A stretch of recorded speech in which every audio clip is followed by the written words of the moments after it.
قرآن مجید فرقان حمید کی ایک اور آیت کریمہ اور آخری آیت کی گفتگو ختم کرتا ہوں.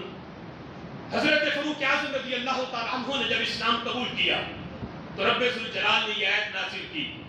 اللہ فرماتا ہے یا ایھا النبی حسبک اللہ، اے نبی، اے غیب کی خبریں دینے والے نبی، حسبک اللہ، آپ کو اللہ کافی ہے. جب اللہ کافی ہے تو پھر آگے کسی کی حاجت نہیں ہونی چاہیے.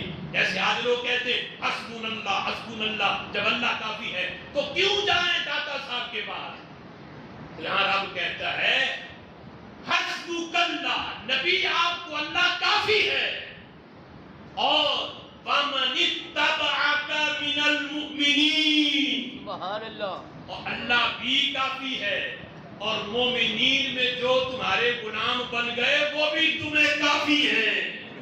حضرت فاروق اعظم اسلام لائے، 40 کا عدد پورا ہوا تو اللہ نے یہ آیت اتار دی. محبوب پہلے اگرچہ مومنین کافی نہیں تھے، اب عمر آ گئے ہیں اسلام میں، اب میں بھی کافی ہوں، یہ مومنین بھی کافی ہیں، یہ مومنین بھی کافی ہیں. جب حضرت عمر بار بار اصرار کر رہے تھے محبوب اب میں اسلام لے آیا ہوں، خطرہ کوئی نہیں، اب آئے باہر، اب چھپ چھپ کے ہم اسلام کی دعوت نہیں دیں گے. آج علل اعلان کعبے میں جا کے ہم قرآن بھی پڑھیں گے، اسلام کی دعوت بھی دیں گے. میرے محبوب پہلے منع کر رہے تھے، اللہ نے آیت اتار دی.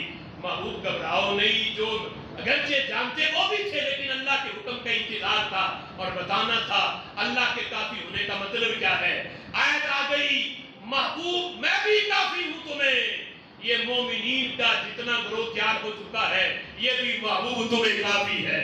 اب جاؤ ان کی موجودگی میں، ان کی قیادت میں مکہ میں اور گھر میں کعبہ میں اور علن اعلان جا کے تبلیغ کرو، قرآن پڑھو اور اسلام کا پیغام لوگوں کو پہنچاؤ. رب ذوالجلال نے واضح لفظوں میں جہاں اپنے کافی ہونے کا بیان کیا وہاں فرمایا میں بھی کافی ہوں، اور محبوب جو تمہارے غلام بن گئے ہیں وہ بھی تمہیں کافی ہیں.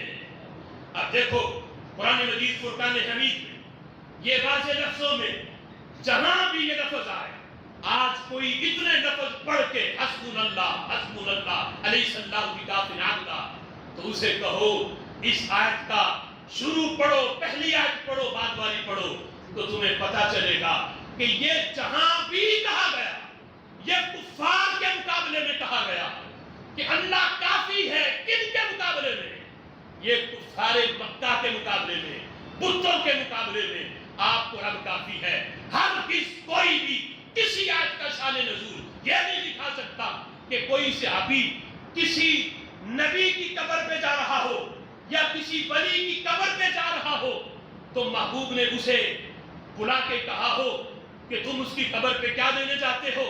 کیا تم نے قرآن نہیں پڑھا؟ حسبنا اللہ، جب ہمیں رب کافی ہے تو پھر اس کی قبر پہ جانے کی ضرورت کیا ہے؟ ہر قرآن کی کسی بھی آیت کا شان نزول کوئی اس انداز میں بیان نہیں کر سکتا. یہ جن کے مقابلے میں بھی آئی ہے، جہاں بھی آئی ہے، بات کافروں کی ہے، مقابلہ بتوں سے ہے، جو ان لوگوں نے خیانت کر کے دھوکہ کر کے یہ آیات بتوں والی یہ اولیاء پہ لگائیں. رب ذوالجلال کی بارگاہ میں دعا ہے اللہ اس حق کے پیغام کو یاد رکھنے اور اس کو آگے تک پہنچانے کی توفیق عطا فرمائے. انشاءاللہ ہمارا یہ موضوع طویل ہے، گاہے بگاہے انشاءاللہ اس پہ ہم گفتگو کرتے رہیں گے.